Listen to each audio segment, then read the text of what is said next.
IPL fever में DNA में आप सभी का बहुत-बहुत स्वागत है। तो आज मुकाबला था लखनऊ सुपर जायंट्स और मुंबई इंडियंस के बीच और पहली इनिंग्स खत्म हो चुकी है और मुंबई इंडियंस ने आज हम देखें तो कल साबित 2 मैच लगातार देख लिए जो 200 से कम के 150 मुश्किल हो रहे हैं बनाने।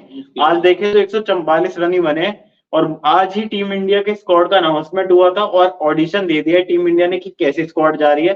3 प्लेयर थे ऑडिशन देने के लिए आज, हार्दिक पांड्या, रोहित शर्मा और सूर्य कुमार यादव। हार्दिक पांड्या शून्य वाइस कप्तान बनाए गए हैं उनको। रोहित शर्मा जिन्हें पहली कप्तान बना दिया गया था, आज उनका बर्थडे भी है, मात्र 4 रन। और उसके साथ ही अगर हम बात करें सूर्य कुमार यादव तो वो भी बिल्कुल चले नहीं, 10 रन बनाए उन्होंने। मतलब तीनों प्लेयरों को मिला के देखा जाए तो सिर्फ स्कोर हुआ है 14 रन और ये टीम इंडिया लेके जाना चाह रही है। इसी को ही हम प्लेइंग 11 में भी देखेंगे इन तीनों प्लेयर्स को। तो क्या लग रहा है मतलब आपको मुंबई इंडियंस के लिए भी और टीम इंडिया के लिए क्या लग रहा है कि आज बाहर हो जाएगी मुंबई इंडियंस? हाँ, लग तो ऐसे ही रहा कि बाहर हो जाएगी। 144 को 45 बनाना मुश्किल नहीं होगा लखनऊ के लिए। और केवल हार्दिक पांड्या की अगर देखा जाए तो वो पहली गेंद पे ही आउट हो गए और जब विकेट गिर रहे थे उन्होंने अपने आप को जहाँ पे उतरते वहीं पे उतारा और पहली गेंद पे चले गए। ना इनका कैप्टनसी में इम्पैक्ट दिखा इस आईपीएल, ना उन्होंने बॉलिंग की है और ना बैटिंग में कुछ कर पाया था जी। और उनको कप्तान बतौर उप कप्तान बना दिया गया वर्ल्ड कप के लिए कि मतलब वहां तो हर मैच खेलेंगे हर मैच खेलेंगे। तो किस तरीके से लग रहा है मतलब सिनेरियो की वर्ल्ड कप के लिए ऐसी टीम लेके जा रहे हैं जो ज्यादातर प्लेयर्स आउट ऑफ फॉर्म ही है? क्योंकि अभी भी मेरे को याद है कि सूर्य कुमार यादव हो गए या रोहित शर्मा हो गए या हार्दिक पांड्या हो गए, अपनी फ्रेंचाइजी के लिए वो मैच नहीं जिता पा रहे, तो टीम इंडिया के लिए कैसे मैच जिताएंगे? हाँ, रोहित ने इस आईपीएल शतक भी मारा लेकिन मैच नहीं जिता पाए जी।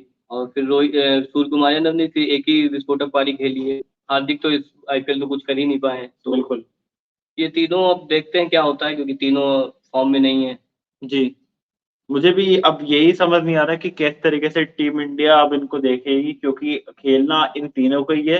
और आप स्कोर कार्ड में आज देखेंगे तो बहुत ही ज्यादा मैं कहूंगा शर्मनाक प्रदर्शन रहा मुंबई इंडियंस का भी। और अगर आप इसी को आप ये समझ लीजिए कि आप प्रैक्टिस ही कर रहे हैं, क्योंकि दोनों T20 फॉर्मेट ही चल रहे हैं और इस फॉर्म के साथ अगर आप वहां पर जाएंगे तो मुझे नहीं लगता कि कुछ ज्यादा अच्छा कर पाएंगे, क्योंकि आईपीएल परफॉर्मेंसेस से कुछ प्लेयर लिए गए हैं लेकिन कुछ प्लेयर छूटे भी हैं, जो हम जिनमें बात कर चुके हैं कि रिंकू सिंह की 11 में जगह बनाने की कोशिश हो रही थी और वो उनको 15 से ही बाहर कर दिया। तो ये बिल्कुल मेरे समझ के पार रहा आज में ये डिसीजन। और ईशान किशन को देखे तो उनको भी आज कहें तो लग रहा था कि उनके भी चांसेस हो सकते हैं, लेकिन उनको बैकअप विकेट कीपर भी नहीं देखा गया और मात्र आज 36 बॉल खेली उन्होंने और 32 रन बनाए, तो कोई पारी उनकी समझ नहीं आई क्योंकि दूसरी तरफ से विकेट गिर रहे थे। रोहित शर्मा, मोहसिन खान ने उनको आउट किया 4 रन 5 बॉलों में, एक ही चौका मार पाया। सूर्य कुमार यादव भी एक छक्का मारा उन्होंने, लेकिन मार्कस स्टोइनिस ने उनको आसानी से मैं कहूंगा कि फंसा लिया। और तिलक वर्मा भी देखा जाए तो 11 बॉल 7 रन, पांड्या भी आए तो शून्य पे आउट हो गए। तो विकेट से एक तरफ से गिर रही थी, बीच में थोड़ी सी पार्टनरशिप हुई थी निहाल वडेरा, जिसमें थोड़ा मैं कहूंगा प्रॉमिसिंग, हमेशा अच्छा खेलते हैं मुंबई के लिए। 46 बॉल में 41 रन। टिम डेविड 35 बॉलों में 18 रन, 3 चौके और 1 छक्के, इन्होंने 140 पहुंचा दिया, वरना 120 भी नहीं बनता। आपको मतलब क्या लग रहा है ओवरऑल पारी देख के कि कहाँ कमी हो रही है मुंबई इंडियंस की कि नाम बड़े होते हैं लेकिन दर्शन छोटे हो रहे हैं?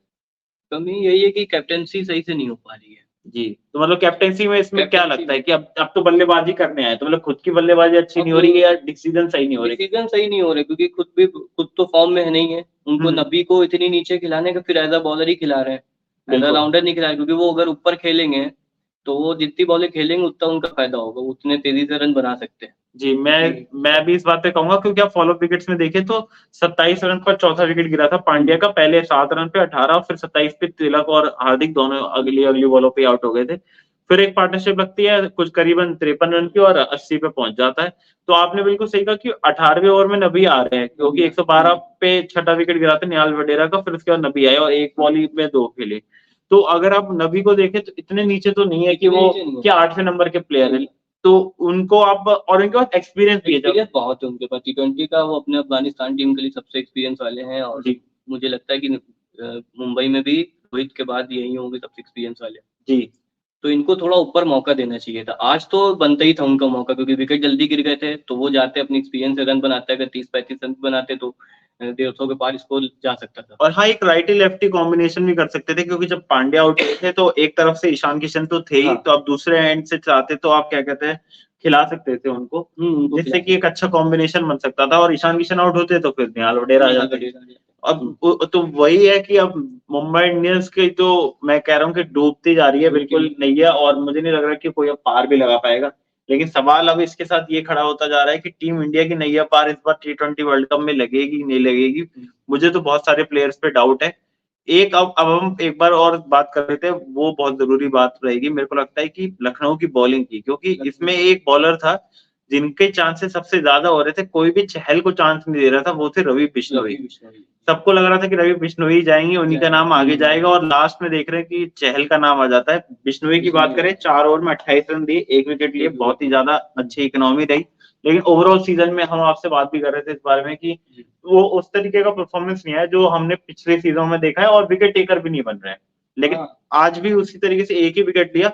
मेन सबसे अच्छे में अगर बात करूंगा, 2 विकेट मोहसिन खान ने शुरुआत में जो रोहित शर्मा को आउट किया, वो बहुत इंपॉर्टेंट था। सॉरी, बाकी सबका बात करें तो मैं सबने विकेट्स एक सबने ही विकेट लिए दीपक हुडा को छोड़ के जी।